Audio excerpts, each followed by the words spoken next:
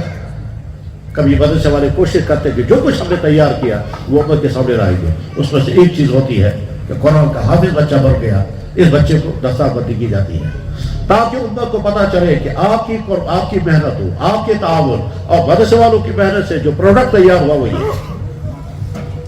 ہم اپنی آنکھوں سے دیکھتے ہیں کہ ایک قرآن کا حافظ سامنے آ گیا. میرے بھائیوں، یہ تو آپ کو معلوم ہوگا، نہیں تو معلوم ہونا چاہیے.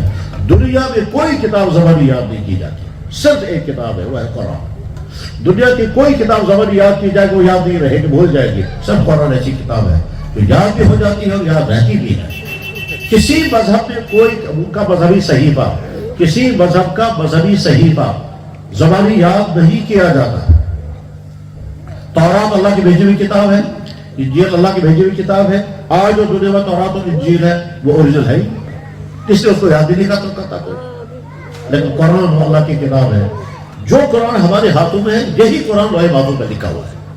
اسی طرح سے یہ قرآن جبرائیل کے ذریعے سے جناب رسول اللہ صلی اللہ علیہ وسلم تک اترا.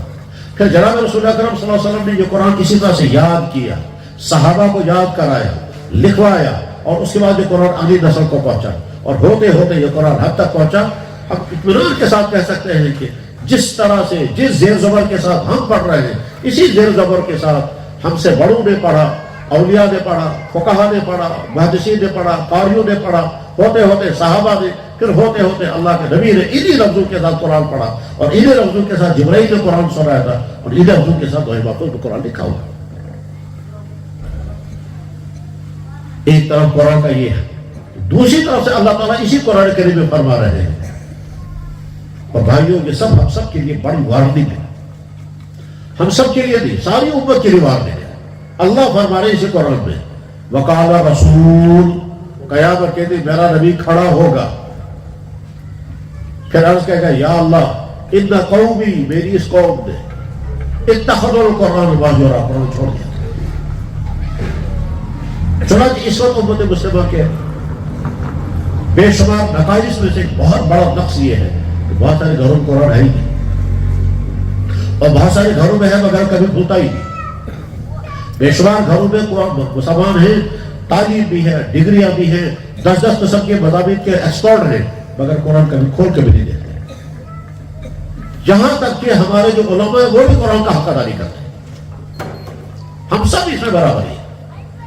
جیسا حق مجھے ادا کرنا چاہیے مجھ سے کوتاہی ہو رہی، جیسا حق اس حافظ صاحب کو ادا کرنا چاہیے اس سے کوتاہی ہو رہی، جیسا حق اس سکارہ سے ادا ہونا چاہیے وہ اس کو کوتاہی ہو رہی ہے، اور جیسا حق عام مسلمانوں کو قرآن کا ادا کرنا چاہتا اس سے کوتاہی ہو رہی ہے.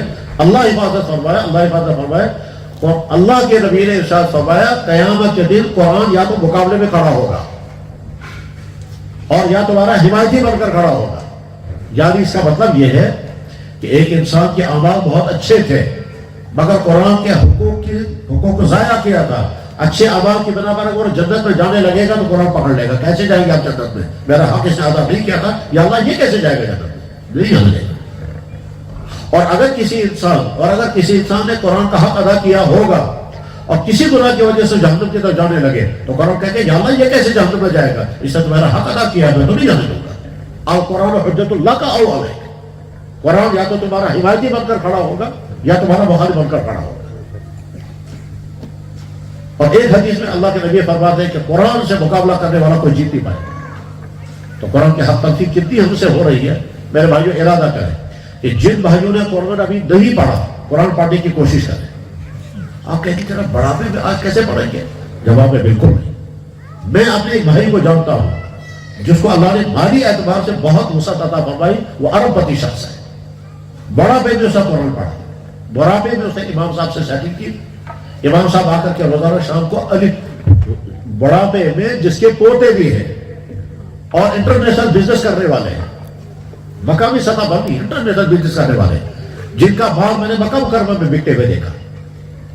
تو اس نے گورنر صاحب سے کہا کہ آپ میرے گھر آیا کریں اور مجھے قرآن پڑھانا شروع کر دیں. نورانی قاعدے سے پڑھاپے میں پڑھنا شروع کیا. اپنے آفس میں ہوتا ہے تو امریکن انگریزی الگ بولتا ہے، پرشین انگریزی الگ بولتا ہے، چائنیز انگریزی الگ بولتا ہے، پرشین کا فرانسیسی کا انگریزی الگ بولتا ہے، الگ الگ سٹائل کے ساتھ. اور یہاں ہم نے پڑھنا شروع کیا کون سا؟ نورانی قاعدہ. پھر 3-4 مہینے میں قاعدہ ختم ہوا، پھر 1-1.5 سال میں ختم قرآن ہوا.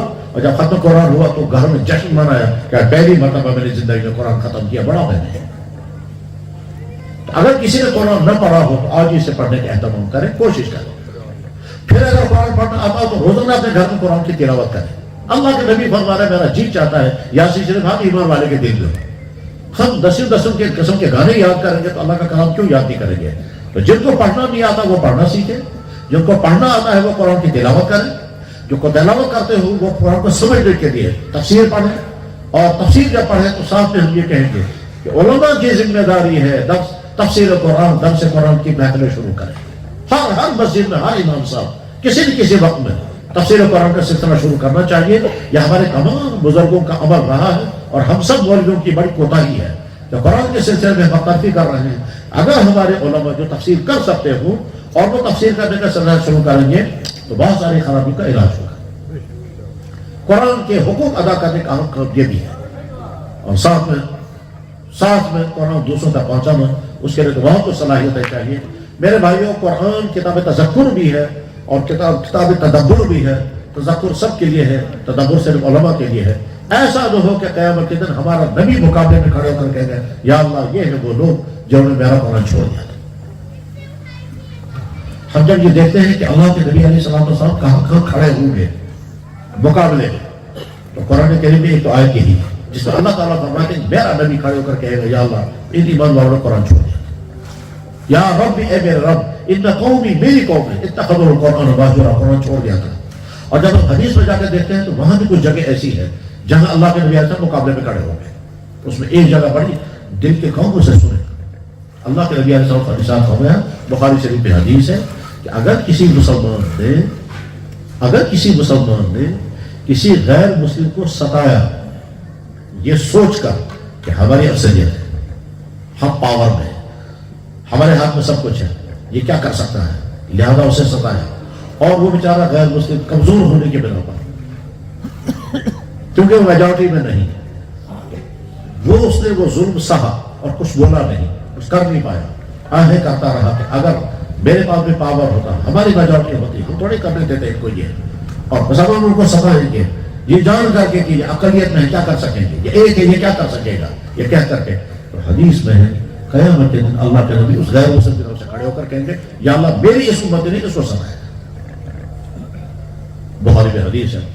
جب حدیث پڑھے تو لرز گئے، اللہ کا نبی اتنا حق پڑا، اور ساتھ میں وہ شخص جسے دوسرے سے کام کرائے اور پیسے بھی دیے، اور وہ بیچارہ آتا رہا صاحب میرے کو پیسے دے دیجیے، کہتا کل آنا پرسوں آنا، یہاں تک کہ آتے آتے اکتا گیا، تھک گیا اور مایوس ہو کر کے بیٹھ گیا، کر کے دیتے نہیں، چھوڑو کیا کریں گے. اللہ کے نبی صلی اللہ علیہ وسلم نے فرمایا قیامت کے دن میں اس کی طرف سے کھڑا ہوگا یا اللہ اس نے اس سے کام کروایا تھا اور ہمیں پیسے نہیں دیا.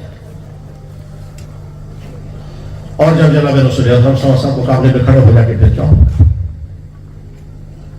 بس دوسری بات یہ تھی کہ قرآن کے حقوق ادا کرنے کا عہد کریں. نمبر 3، میرے بھائیوں ہمیں انسانوں کے ساتھ زندگی گزارنی ہے، اور انسان اکیلے زندگی نہیں گزارے گا. ماں باپ کے ساتھ، بیوی بچوں کے ساتھ، پڑوسیوں کے ساتھ، رشتہ داروں کے ساتھ، دکاندار ہے تو کسٹمروں کے ساتھ، افسر ہے تو ماتحتوں کے ساتھ، ملازم ہے تو کلیگ ہو گئے، دفتر میں ہوگا تو عوام کے ساتھ ڈیلنگ کرنی ہے. انسان کے ساتھ زندگی گزارے گا. انسانوں کا رویہ انسانوں کے ساتھ کیا ہونا چاہیے، یہ ہر جگہ سوال ہے اور یہ ہر شخص کے لیے ہے. ایک شخص مفتی بیٹھا ہوا ہے، لوگ مسئلہ پوچھنے کے لیے آئیں گے، اس کا رویہ کیا ہوگا. ایک شخص امام ہے، لوگ اس کے مقتدی ہیں، اس کا رویہ مقتدیوں کے ساتھ کیسا ہوگا. ایک شخص افسر ہے، اس کے ماتحت بھی ہے، اس کے کلیگ بھی ہے اور عوام بھی ہے، اس کا رویہ لوگوں کے ساتھ کیا ہوگا. ایک شخص ڈاکٹر ہے، چاروں طرف تو پیشنٹ ہی پیشنٹ رہتے ہیں، اس کا رویہ پیشنٹوں کے ساتھ کیا ہوگا. ایک شخص جج ہے، جب وہ فیصلے کی کرسی پر بیٹھے گا تو وہ کلائنٹ کے ساتھ اور مظلوموں کے ساتھ کیا رویہ لگے گا. ہر انسان ہر وقت امتحان کے حالت میں ہے. رویہ انسانوں کے ساتھ کیا ہونا چاہیے، تو بس اس کے لیے نمونہ چاہیے ہمیں کہ اللہ ہمیں نمونہ چاہیے جسے ہم سمجھیں کہ ہمیں کیا کرنا ہے مخلوق کے ساتھ. تو جواب اللہ کی طرف سے آئے گا نمونہ تمہارے میں نے بھیج دیا ہے. اس نمونے کا نام ہے سید الاولین والآخرین جناب محمد رسول اللہ محمد نمونہ. اب ہمارے نمونہ کیسا ہے؟ اللہ کرے وہ نمونہ اپنا بولنے والے کی بھی قسمت میں ہو اور سننے والے بھائیوں کی بھی قسمت میں ہو. دل کے کانوں سے سنے ہمارا نبی کیسا رحمت للعالمین ہے صلی اللہ علیہ وسلم. اللہ کے نبی علیہ السلام سفر فرما رہے ہیں طائف سے جیرانہ کی طرف. جیرانہ مکہ مکرمہ سے تقریباً 20-30 کلومیٹر کے فاصلے پر ہے اور طائف آپ کو معلوم ہے 70-80 کلومیٹر کے فاصلے پر ہے. یہ جیرانہ وہ جگہ ہے کہ جہاں بہت سارے معجزات ہوئے ہیں اور معجزات میں سے ایک معجزہ یہ بھی ہوا ہے کہ جب اللہ کے نبی علیہ السلام جیرانہ پہنچے ہیں اس وقت آپ کے ساتھ 12,000 صحابہ تھے اور تقریباً 6,000 غیر لوگ. یہ سارے وہاں ہیں. وہاں کس طرح پہنچے تو اس کی لمبی تفصیل ہے. غزوہ حنین کے بعد کا واقعہ ہے. صحابہ کرام حاضر ہو گیا اور اس کے یا رسول اللہ وہ پانی تھا کنویں میں وہ ختم ہو گیا. آپ نے ارشاد فرمایا اب عرض کیا گیا یا رسول اللہ پانی ختم ہو گیا کہیں پانی نہیں ہے اور اتنی بڑی جمعیت ہمارے ساتھ ہے اتنا بڑا مجمع ہے 12,000 صحابہ ہیں اور 6,000 غیر لوگ تھے. بعد ان کو چھوڑ بھی دیا گیا تھا. آپ علیہ السلام نے فرمایا کہیں سے کہیں کٹورے میں پانی لاؤ. چاہتے کٹورے میں پانی لایا گیا. آپ نے اپنا لعاب مبارک کٹورے میں ڈالا اور فرمایا کہ جس کنویں کا پانی خشک ہو گیا ہے یہ پانی اس کنویں میں ڈالا. چنانچہ وہ پانی اس کنویں میں ڈالا گیا اور آپ نے فرمایا کہ تو برہا تھا تھوڑی دیر انتظار کرتا. چنانچہ تھوڑی دیر انتظار کیا گیا. اس کے بعد پھر نیچے سے پانی نکلا کیسے جیسے مین پائپ پھٹ جائے اور نیچے سے جوش کے ساتھ پانی اوپر آ جائے. اس طرح سے پانی ابلنا شروع ہو گیا اور وہ پانی آج تک چل رہا ہے. جیرانہ میں یہ واقعہ ہے. بالکل اسی طرح سے جب مکہ مکرمہ سے بدر کی طرف جا رہے تھے راستے میں رات گزاری ہے اور پانی نہیں تھا اور عرض کیا گیا حضرت پانی تو ہے مگر کڑوا ہے پانی تو ہے مگر کھارا ہے وہ پی نہیں سکتے ہیں. آپ علیہ السلام نے فرمایا پانی بلاؤ اور آپ نے لعاب مبارک پانی میں ڈالا اور وہ لعاب مبارک کا والا پانی جو ہے اس کنویں میں ڈالا گیا اور وہ کنویں کا پانی میٹھا ہو گیا اور آج تک وہ پانی میٹھا ہے. اور ہزاروں انسان جو لا علاج بیماری میں مبتلا تھے اس پانی کو پی کر شفایا ہو گئے. مجھے بھی ایک دفعہ سے مدینہ طیبہ میں ڈاکٹر نے وہی پانی دیا تھا. کہنے لگا جہاں ہماری ڈاکٹری فیل ہو جاتی ہے وہاں یہ آب شفا کام کرتا ہے. اللہ کے نبی کا لعاب مبارک مدینہ طیبہ کے راستے میں بدر کے راستے میں کنویں میں ڈالا گیا تو کنواں کھارا کام میٹھا ہو گیا اور جیرانہ میں وہ لعاب مبارک کا پانی خشک کنویں میں ڈالا گیا تو پانی نکل کر آیا. تو اللہ کے نبی ایسا جیرانہ آ رہے ہیں راستے میں رات ہو گئی آرام فرما رہے ہیں ریت پر آرام فرما ہے. رات کو ایک صحابی اٹھے نظر نہیں آیا انہیں اندھیرا تھا ان کے پاؤں سے اللہ کے نبی علیہ السلام کے مبارک پاؤں کو ٹھوکر لگ گئی. ان کو نظر نہیں آ رہا تھا. آپ ایسا بیدار ہو گئے. بیدار ہو کر کے دائیں بائیں دیکھا اندھیرا تھا نظر نہیں آیا کوئی لیکن اقرار فرمایا یا عبداللہ اوجعت اور اللہ کے بندے تیرے پاؤں سے مجھے ٹھوکر لگ گئی چوٹ لگ گئی. یا کشمیری میں کیا ہے لوگ ہنس اور فرائض نے بتا لوگ ہنس. یہ جملہ ارشاد فرمایا. اب صحابی کو سمجھ آ گئی تو پریشان ہو گئے. شرمندگی اور پریشانی کے عالم بیچارہ وہ واپس چلا گیا. بے قراری سکون نہیں تھا. بہرحال صبح ہو گیا وہ سوچ رہا ہے صبح جاتے ہی میں معافی مانگوں گا لیکن صاحب کو ڈر لگ رہا ہے کہ اگر حضور نے ڈانٹا پھر کیا ہوگا. پھر سوچنے لگا کہ حضور کی ڈانٹ تو مشکل نہیں ہے وہ تو رحمت اللہ میں اولا کہا ڈانٹیں گے مجھے لیکن اگر اللہ کی طرف سے آیت نازل ہوگی پھر کیا ہوگا. اور اللہ کی طرف سے اگر پکڑ آ گئی کیونکہ صحابہ کو بار بار کا تجربہ ہوتا تھا کہ جب بھی کسی کے ذریعے سے کوئی ناقدری کوئی گستاخی ہو گئی اللہ تعالیٰ فوراً آیت بھیج دیتا. اللہ جل شانہ اپنی ناراضگی اپنی گستاخی برداشت کر لیتے ہیں لیکن حضور کی گستاخی برداشت نہیں کرتے. فوراً آیت آ جاتی ہے. 50 واقعات حضور کی زندگی میں پائے گئے اور 10 واقعات قرآن کریم میں کہ فلاں آدمی سے یہ غلطی ہو گئی اللہ نے فوراً آیت بھیج دی. خیر وہ صحابی سے پریشانی میں ہے کہ کیا ہوگا. وہ تو یہ سوچ رہا تھا لیکن میرے بھائیوں سوچیں کیسا ہمارا نبی تھا. اللہ کے نبی سب سوچ رہے ہیں اس بیچارے کو اندھیرے میں نظر نہیں آیا اس کے ٹھوکر سے میرے پاؤں کو ٹھوکر لگ گئی. غلطی اسے ہو گئی کوئی جان بوجھ کر تو نہیں کی اس نے. اب جب میں نے اسے کہا یا عبداللہ اوجعتنی تو وہ پریشان ہو گیا ہوگا اس کو سکون بھی رہا ہوگا وہ بہتری بھی ہوگا، وہ غم بھی ہوگا. اب کیا کرنا چاہیے؟ تو حضور نے سوچا بس صبح سویرے اس کو ڈھونڈوں گا اور یہیں سے جا کر کے معافی مانگوں گا. چنانچہ صبح صحابی کو ڈھونڈا گیا. صحابی کا نام تھا ابو جہم غفاری رضی اللہ تعالیٰ. ابو جہم غفاری رضی اللہ تعالیٰ. صبح کو ڈھونڈا گیا، اسے بلوایا. ابو جہم، رات کو میں نے جو جملہ تم سے کہا تھا اس کی وجہ سے تمہیں جو تکلیف ہوئی ہے میں اس کی معافی چاہتا ہوں. میرے بھائیو، ہمارا رویہ کیا ہے انسان کے ساتھ؟ لَقَدْ كَانَ لَكُمْ فِي رَسُولِ اللَّهِ أُسْوَةٌ حَسَنَةٌ. یہ ہے رحمت للعالمین، پوری دنیا کے انسانوں کے لیے نمونہ. آپ نے یہ سوچا میرے کہنے کی وجہ سے اس کے دل میں جو دکھ ہوا ہوگا اس دکھ کو دور کرنا مجھے، بجائے اس کے کہ وہ آ کر کے معافی مانگتا ہوں. وہ مانگنی تھی اسے معافی. حضور نے کوئی ناگواری کا لفظ نہیں بولا تھا، بات صحیح کہی تھی. اگر ڈانٹ ڈپٹ کی ہوتی، کوئی اور انسان ہوتا، ہم جیسا انسان ہوتا تو نہ جانے کیا بول دیا ہوتا اور کیا کیا اسے بد کلامی کی ہوتی. ہم اگر ہوتے تو ہم کہتے تجھے نظر نہیں آتا، تو انسان ہے، تو جانور ہے، دیکھ کر کیوں نہیں چلا، اور نہ جانے کیا کیا بولتے. لیکن اللہ کے نبی نے صرف اتنا کہا تھا یا عبداللہ، او خدا سے بتا، او اللہ کے بندے، او جعتنی، تیرے سے مجھے چوٹ لگ گئی، بس اتنا فرمایا تھا. اور بات صحیح تھی. یہ کوئی ڈانٹ ڈپٹ کی بات نہیں تھی، کوئی بدوا کی بات نہیں تھی.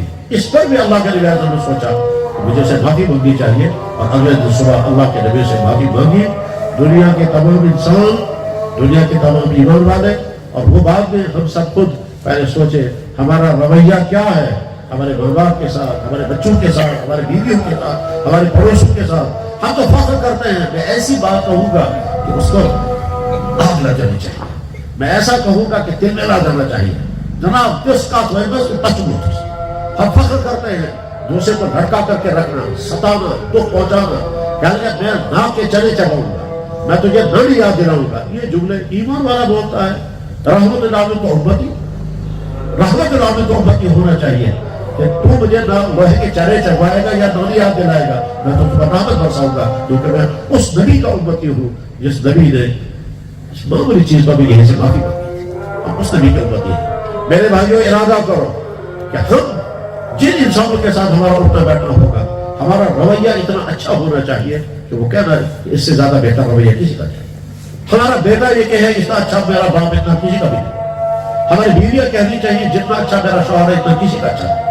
ہمارے پڑوسی کہنا چاہیے اس سے بہتر رویہ تو پڑوسی مجھے مل ہی نہیں سکتا ہے. یعنی ہم رحمت بنے کیونکہ ہم رحمت والے نبی کی امت ہیں. ہم زحمت نہ بنے، ہمارے ذریعے سے کسی کو تکلیف نہ پہنچے، ہمارے ذریعے سے کسی کو دکھ نہ پہنچے، نہ ہماری زبان سے نہ ہمارے رویے سے کسی کو تکلیف نہ پہنچے، کسی کو دکھ نہ پہنچے، کیونکہ ہم امتی ہیں جناب رسول اکرم صلی اللہ علیہ وسلم. بس یہ بات بھی ختم ہو.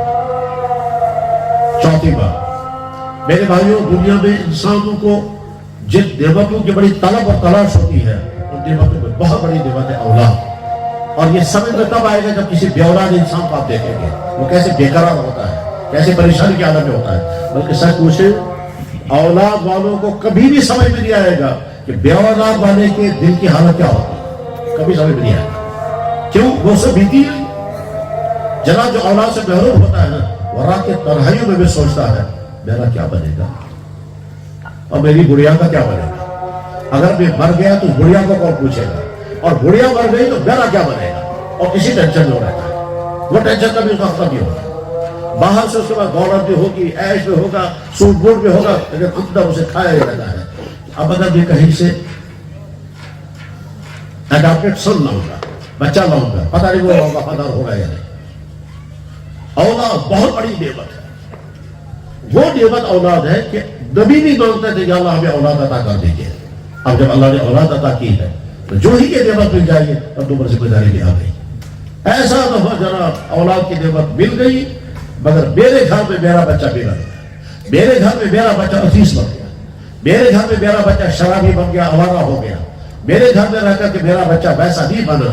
لیکن یہی اولاد مصیبت بنتی ہے، یہی اولاد جہنم میں جانے کا ذریعہ بنتی ہے.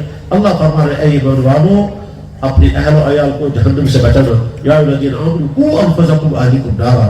بے شمار ایمان والے بھائیوں کا حال یہ ہے کہ ان کو فکر ہے ہمارے بچے کے پاس تعلیم ہونی چاہیے بہت اچھے سکول کی، پھر بلاغت ملنی چاہیے، ڈگریاں ہونی چاہیے، عیش کی زندگی ہونی چاہیے، شادیاں بہت اچھی ہونی چاہیے ساری چیزیں، مگر وہی یہ فکر نہیں کرتے کہ ہمارا بچہ اگر بگڑ گیا، اگر یہ ڈرگس میں چلا گیا، اگر یہ آوارہ ہو گیا، اگر یہ گناہ میں چلا گیا، اگر اس کی صحبت بری ہو گئی تو پھر کیا ہوگا؟ اس کی فکر ہر ایمان والا سوچے کہ جیسے مجھے اپنے بچے کی سکون کی تعلیم کی فکر ہے، اس کے شوق پورا کرنے کی فکر ہے، اس کو اچھے کپڑے پہنانے کی فکر ہے، پیسہ زیادہ آ گیا تو نئی گاڑی دینے کا شوق ہے، یہ ساری چیزیں جب ان کی دین کی فکر نہیں کرتے، کیوں یہ ہمارا مسلمان اس کی فکر نہیں کرتا؟ میرے بیٹے کو کلمہ یاد ہے یا نہیں؟ تو یاد ہے ہمیں جنازے میں شریک تھے، ایک صاحب لالٹین لے کر دور کھڑے ہو گئے، تو میں نے ان سے کہا، میں نے کہا اس سے کہو لالٹین نیچے رکھو جنازے میں آ جائے۔ کیا لگا جناب پڑھائیے آپ جنازہ رہنے دیجیے اس کو۔ تو میں نے کہا بھائی کون ہے یہ؟ کیا لگا جس کا جنازہ اسی کا بیٹا ہے۔ تو میں نے کہا یہ جنازے میں کیوں شامل نہیں ہے؟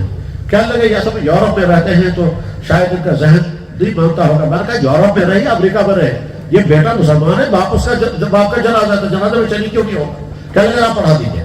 خیر جنازہ پڑھا تو مجھے کلک رہا اندر سے، میں نے کہا یہ کیوں جنازے میں شامل ہے؟ خیر میں نے کہا اب کس بیٹے ہیں؟ کہنے لگے جی میں نے کہا کیا کرتے ہیں آپ؟ کہنے لگے میں باہر ملک میں ہوتا ہوں۔ میں نے کہا آپ جنازہ بھی کیوں نہیں آئے؟ کہنے لگے مجھے اصل میں معلوم نہیں جنازہ کیا ہوتا ہے، تو میں نے سوچا میرا باپ تھا تو کم سے کم بھی آ گیا۔ میں نے کہا جس باپ نے شوق کے ساتھ اس بیٹے کو ہائی ڈگری تک پہنچایا اور وہ یورپ کی عیش والی زندگی گزار رہا ہے، وہی بیٹا کہہ رہا ہے میں جانتا نہیں جنازہ کیا ہے، اور تم کو جنازہ اپنے باپ کو نصیب نہیں ہوا تو کیا کرنا ہے تمہاری ان دولتوں کو، کیا کرنا ہے تمہاری عیش والی زندگی کو؟ میرے بھائیوں ایسا نہیں کر کہ جناب تم نے جوانیاں تو لگا دیا اپنے بچوں پر، آگے جا کر تمہارے بچے کہیں اور جا کر عیش کی زندگی گزار رہے ہیں، آخر میں تم کو سلام کرنے کے بھی موقع تو نہیں ملے گا۔ اپنے بچوں کی جیسے دنیوی زندگی کے اعتبار سے فکر کرتے اور کرنی چاہیے، اپنے بچوں کی دینی فکر بھی کریں۔ بس یہ بات میں ختم ہو گئی۔ آخری بات، جس دور میں ہم زندگی گزار رہے ہیں ہر زمانے میں کچھ نہ کچھ خرابیاں، کچھ نہ کچھ خطرات ہوتے تھے۔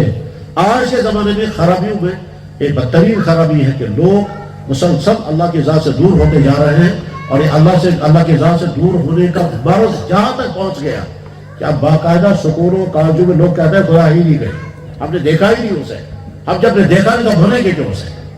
بلکہ باپ نمازی ہے، بیٹا کہتا ہے میں نہیں مانتا خدا کو۔ میرے پاس ایک امام صاحب آئے، کہنے لگے جناب مجھے 30 سال 35 سال ہو گئے مسجد میں امامت کرتے ہوئے، میرا بیٹا میرے پاس آیا، ہم بہت دنوں سے محسوس کر رہے تھے کہ بیٹا جو ہے وہ کچھ بدلا ہوا ہے، کچھ موڈ میں ہے، کچھ بات نہیں کر رہا ہے۔ کل رات آ کر مجھے کہتا ہے کہ ابا جان یہ جو آپ مسجد میں نماز پڑھاتے وہاں خدا ہے کہاں؟ تو اس لیے اپنی ایمان کو بچائیں اللہ کے ذات سے متعلق، اپنے ایمان کو بچائیں اللہ کے نبی کی ذات عالی سے متعلق، اپنے ایمان کو بچائیں قرآن کریم سے متعلق۔ ایسا نہ ہو کہ جناب آپ کو الہاد یا شرک یا خدا کا انکار یا نبی کا انکار یا نبی کی توحید کا مرض لگ گیا اور آپ کو پتہ بھی نہیں چلے گا۔ اور دوسری خرابی جو آج کے زمانے میں ہے اور وہ مسلسل پھیلتی جا رہی ہے وہ ہے غلط چیزیں کھانا اور غلط چیزیں پینا۔ یہ غلط چیزیں کھانا اس میں حرام دولت بھی ہے، اور غلط چیزیں پینے میں اس میں منشیات ہے۔ اس وقت نئی نسل مسلمانوں کی بھی اور ہمارے دوسرے بھائیوں کی بھی، تو خیر دوسرے بھائی تو اپنا خود ہی سوچیں گے، ہم تو ان میں مداخلت نہیں کریں گے، لیکن ہم اپنے مسلمان بھائیوں سے کہتے ہیں کہ بھائیوں ایسا ہو تمہارا بچہ، تم خوش ہے ہمارا بچہ، لیکن وہ ڈرگس میں ہوگا، وہ چرس پی رہا ہوگا، وہ براؤن شوگر میں پھنس چکا ہوگا، وہ بری عادتوں میں ہوتے ہوتے کہاں تک آگے چل کر نالیوں میں ملے گا۔ ایسا نہ ہو تمہارا بیٹا تمہاری تمام دولتوں کو اپنی عیاشی میں اڑا دے گا۔ میرے پاس لڑکا آیا، سامنے بیٹھ کر رونے لگا، اور روتے روتے اس نے کہا کہ جناب 45 لاکھ روپے کے میں نے براؤن شوگر پیا ہے اور اب میری صحت ایسی ہے کہ میں کھانا بھی نہیں ہو سکتا۔ مجھے یاد ہے اسی جموں شہر میرے پاس ایک آدمی آیا جو بڑے افسر، کون سے ڈپارٹمنٹ میں مجھے نہیں معلوم، جوان بیٹا صاحب تھا، کہنے لگا جناب وہ دعا کرانے کے لیے آئے ہیں، پہلے بچے کی بات آپ سن لیں۔ بیٹا اس کو اشارہ کر کے کہتا تم دور جاؤ تب میں کہہ سکوں گا۔ ابھی بیٹا مجھے سنا رہا، کہنے لگا جی باپ کو اللہ نے پیسہ خوب دیا ہے، ہر مہینے کا 1 لاکھ روپے مجھے دیتا تھا جیب خرچ کا، میں نے دنیا کے سارے گندے کام کر لیے، کوئی چیز ایسی نہیں جو میں نے نہ کی ہو، لیکن اس وقت میری حالت یہ ہے میری دونوں کڈنیاں فیل ہو گئی ہیں، لیور ڈیمیج ہو چکا ہے، انزائٹی بھی ہے، ٹینشن بھی ہے، زیادہ کام نہیں کرتا ہے، اور ساری اب مجھے تو نیند ہے، نہ کھانا ہے نہ کڈنیاں ہیں، سب کچھ ختم ہو چکا ہے. یہ کہہ کر رونے لگا اور وہ کہنے لگا مجھے کسی طرح سے دعا کر کے. میں نے کہا دعا سے کیسے نکلو گے تم سے؟ جب یہ رونے لگا تو پاس وہ باپ پہ بیٹھ کر رونے لگا. کہنے لگا جب میں سوچ بھی نہیں سکتا تھا میرا بیٹے کا یاد ہو جائے گا. میرے بھائیوں اپنی نوجوان نسل کی فکر کرو. ایسا نہ ہو کہ تمہارے بیٹے، تمہارے پیارے بیٹے باہر جا کر نہ جانے کن عادتوں میں پھنس چکے ہوں گے، کن بری چیزوں کے کھانے پینے کے لت میں لگ گئے ہوں گے. اور بڑے بدتمیز ظالم ہیں وہ لوگ جو 4 پیسہ کمانے کے لیے لوگوں کی بچوں کی زندگی برباد کر رہے ہیں. کہاں پیسہ کمائیں گے ہم کب؟ نشے کی یاد رکھنا چاہیے کہ ہمارا جسم اللہ کا بنایا ہوا جسم ہے اور اللہ نے یہ سب کچھ ہمیں عطا کر دیا کیونکہ تمہیں زندگی گزارنی ہے. ہم جب نشے کی کوئی چیز استعمال کرتے ہیں تو گویا اللہ کے بنائے ہوئے جسم کو آگ لگاتے ہیں. نشے کی جتنی چیزیں وہ انسان کو برباد کرتی ہے اور ایک چیز کو برباد کرتی ہے. میرے پاس ایک عورت آ کر رونے لگی. میں نے کہا کیا ہوا؟ کہنے لگے میرے شوہر کی حالت یہ ہے. میں نے کہا کیا ہوا؟ کہنے لگے ایک ہاتھ میں بسکٹ تھا، ایک ہاتھ میں موبائل تھا. چانس پی کر کے وہ جب بسکٹ کھانے لگا تو بسکٹ کے بجائے موبائل کو کاٹنے لگا. میرے بچے ہنسنے لگا کہ دیکھو ڈیڈی کو کیا ہو گیا ہے. ایک ہاتھ میں بسکٹ ہے، ایک ہاتھ میں موبائل ہے. اس کو بسکٹ کھانے بجائے موبائل چبانے لگا کیونکہ وہ نشے میں تھا. نشے کیا؟ ایک باپ آیا کہنے لگا کہ رات میں نے اپنے بیٹے کو گھر کے باہر نالی سے اٹھایا. میں نے کہا کیا کرنا ہے؟ کہنے لگے کیا کرنا ہے؟ گھر کے سارے زیورات میں بیچ چکا ہے. اب دعا کرو یا تو وہ مر جائے یا سدھر جائے. کہتا ہے اگر سدھرنے کی تو امید نہیں، ابھی موت ہی آ جانی چاہیے. میرے بھائیوں اس وقت والدین کے لیے بڑا چیلنج یہ ہے کہ تمہاری نئی نسلیں تباہ نہ ہو جائے. ان نئی نسلوں کی فکر کرو اور وہ بچ نہیں پائے گا وہ اس ماحول میں. اس کے لیے ایک ہی شکل ہے، جب وہ دین کے ساتھ جڑے گا تو اس کے اندر ایک انرجی پیدا ہوگی. جب وہ نمازیں پڑھے گا، جب وہ تلاوت کرے گا، جب وہ تسبیح کرے گا، جب وہ گناہ سے بچے گا، اس کے بعد اندر ایک طاقت پیدا ہوگی، تب اسے اپنے آپ کو بچا سکے گا. ورنہ یہاں سے توبہ کرائیں. بہت سارے بھائی سمجھتے ہیں تعویذ کے ذریعے سے بچے کو ٹھیک کرائیں گے. تعویذوں کے ذریعے سے بچے ٹھیک ہو جاتے ہیں. اس کا مطلب یہ ہے کہ ہم تعویذ سے ہدایت پانا چاہتے ہیں. تو اللہ کے نبی علیہ السلام نے جو مصیبتیں برداشت کی تھی وہ اسی لیے تھی. تعویذوں سے بچے ٹھیک نہیں ہوں گے، پیر صاحب کی پھونک سے ٹھیک نہیں ہوں گے. وہ تو پیر صاحب کا بچہ خود میرے پاس ایک بہت بڑا پیر آ گیا اور وہ کالج کا پرنسپل اور بہت اونچے خاندان کے. جن خاندانوں کے ذریعے سے، جن خاندانوں کے اسلاف کے ذریعے سے ہمیں دین ملا، انہیں خاندانوں کے فرد آ کے بیٹھ کر رونے لگا. کہنے لگا جناب میں تو سوچ بھی نہیں سکتا تھا کہ میری بیٹی وہ کرے گی جس کو میں زبان پر نہیں لا سکتا اور میرا بیٹا وہ کرے گا جس کو میں زبان پر نہیں لا سکتا. اس کے بعد پھر بچوں کی برے حالات سنا کر رونے لگا. تو میں نے کہا آپ تو پیر خاندان کے ہو. کہنے لگا ہمارا پیر خاندان کا کیا کرے گا، بچے تباہ ہو گئے، ختم ہو گئے. وہ خود بہت بڑے پیر خاندان کا ہے، پرنسپل بھی ہے، قابل بھی ہے، دیندار بھی ہے. تو نمازی ہونے کے باوجود، پرنسپل ہونے کے باوجود بچے بگڑ گئے اور اسی کے کالج میں بچے پڑھ رہے ہیں، دونوں لڑکا بھی اور لڑکی. میرے بھائیوں آپ میں سے جو جوان ہیں اور یہاں موجود ہیں یا جن تک یہ آواز پہنچ رہی ہے، اچھی طرح سے سمجھیں کہ ماحول کی خرابیوں میں سے الہاد ہے، ایتھیسزم ہے، ایگنوسٹکزم ہے، لبرلزم ہے، آزاد خیالی ہے. اسی طرح سے فری سیکس ماحول ہے. یہ گندی چیزیں ہیں، ڈرگس ہے، شراب ہے، میوزک ہے، آوارگی ہے. ان تمام چیزوں سے اگر آپ نے اپنے آپ کو بچا لیا تو آپ کی اگلی زندگی بچ جائے گی. اور اگر بچانے کی فکر نہیں کی، یا ایمان چھن جائے گا، یا کردار ختم ہوگا، یا صحت آباد ہوگی.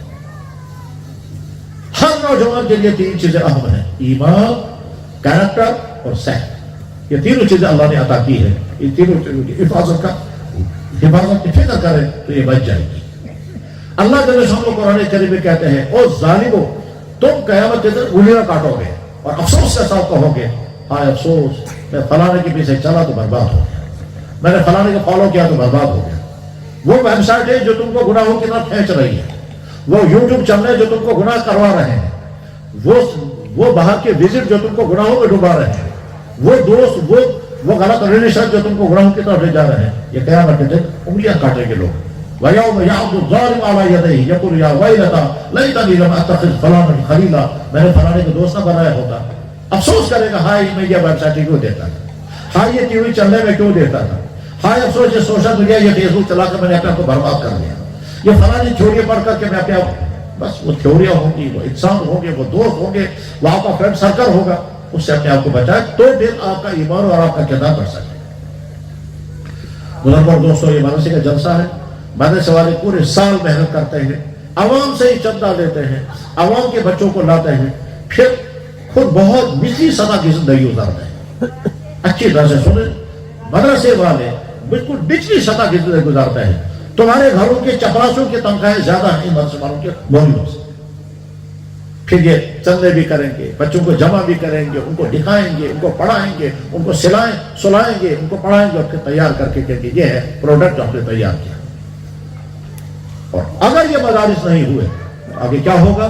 مسلمان خوشحال ہوں گے، بلڈنگیں ہوں گی، سائنسی ترقیات ہوں گی، ہر گھر میں گاڑیاں ہوں گی، لیکن نہ نماز ہوگی، نہ کلمہ ہوگا، نہ اسلام ہوگا، اور ہوتے ہوتے آگے چل کر کے کہیں گے بہت اچھے مسلمان تھے اب نہیں ہیں۔ دنیا کا مشہور ترین شہر جہاں تقریباً ہر گھر میں ایک زمانے میں ولی ہوا کرتا تھا، اس کا نام تھا بخارا، جہاں کے امام بخاری رحمۃ اللہ تعالیٰ تھے۔ اس وقت بخارا کی حالت یہ ہے کہ وہاں اپنے بچے کا نام مسلمان نہیں رکھ سکتے، اپنے بچے کے نام کے ساتھ محمد نہیں رکھ سکتے۔ اس وقت بخارا کی حالت یہ ہے، بلکہ جس ممبر پر امام بخاری رحمۃ اللہ تعالیٰ نے بخاری شریف پڑھائی، اسی ممبر پر کھڑے ہو کر کے چنگیز خان نے کہا تھا میں آسمان والے کی طرف سے قہر بن کر آیا۔ چنگیز خان نے اسی ممبر پر جوتا پہن کر کھڑا ہوا تھا، گھوڑے پر آیا اور اندر آیا، اور ممبر پر چڑھے ہو کر کہا چنگیز خان تو مجھے اس کا نام تھا، اس نے کہا تھا میں آسمان، وہ خدا کو نہیں مانتا تھا، اس نے کہا آسمان میں کوئی ہے، تو کہا آسمان کے والے کی طرف سے میں قہر بن کر کے آیا ہوں۔ پھر کہا میں اعلان کرتا ہوں کل شام تک بخارا شہر میں کوئی انسان نہیں بچنا چاہیے اور کوئی مقام کھڑا نہیں رہنا چاہیے۔ 24 گھنٹے کے اندر سارے انسانوں کو مار دیا، عورتوں اور بچوں کو باندھ کر کے کیمپوں میں لے جایا گیا، اور گھروں کا سامان لوٹ لیا اور باقی پورے بغداد کو آگ لگا دی اور ملیا بیٹھ کر۔ پھر جب دوبارہ بغداد بسا ہے، لیکن آج وہاں حالت یہ ہے کہ وہاں خوشحال ہیں، عیش کی زندگی ہے، لیکن نہ گھروں میں کلمہ ہے، نہ قرآن ہے، نہ نماز ہے، ہوتے ہوتے بچوں کا نام محمد بھی نہیں رکھ سکتے۔ میں نے ابھی بخارا کے ایک انسان سے ملاقات کی تو وہ اشاروں میں کہہ رہا تھا، کہنے لگے اگر ہم یہ قرآن رکھیں گے تو یوں اندر جائیں گے، یا رکھ نہیں سکتے۔ میں نے اسے پوچھا اشاروں میں، کیونکہ وہ عربی جانتا نہیں تھا، ان کی زبان ہم نہیں جانتے تھے، تو بڑی مشکلوں سے وہ موبائل کے ذریعے سے میں عربی میں بولتا تھا، وہ اس کو ٹرانسلیشن کرتا تھا، اس میں زبان میں پھر وہ وہاں سے جواب دیتا تھا، اور میں کہتا تھا کہ ہمارے پورے بخارا میں ہمارے مسلمانوں کے گھروں میں پیدا ہونے والے افراد جو حکمران ہیں انہوں نے صحابہ بیان لگا دیا، مسلمان نام بھی نہیں رکھ سکتے، گھر میں قرآن نہیں رکھ سکتے، گھر میں کلمہ نہیں لکھ سکتے، پھر یہ ہوگا۔ تو میرے بھائیوں دینی جلسے میں آئے ہیں، مدرسے والے اپنا مال تیار کر کے امت کے سامنے لاتے ہیں۔ ان میں مدرسے والوں میں جو یہاں مجالسوں میں چلتا ہے، غالباً 2 یا 3 بچے ہیں جنہوں نے قرآن کریم حفظ کیا، ان کی دستاربند ہوگی۔ دستاربندی کا مطلب ہوتا ہے کہ بھائی ہم نے تو قرآن اس کا حوالے کر دیا، یہ تو قرآن کا حافظ بن گیا، اب آگے اس کی ذمہ داری ہے قرآن کو محفوظ رکھے، قرآن کے مطابق زندگی گزارے، اور قرآن کے آگے قرآن کا خادم بن کر زندگی گزارے۔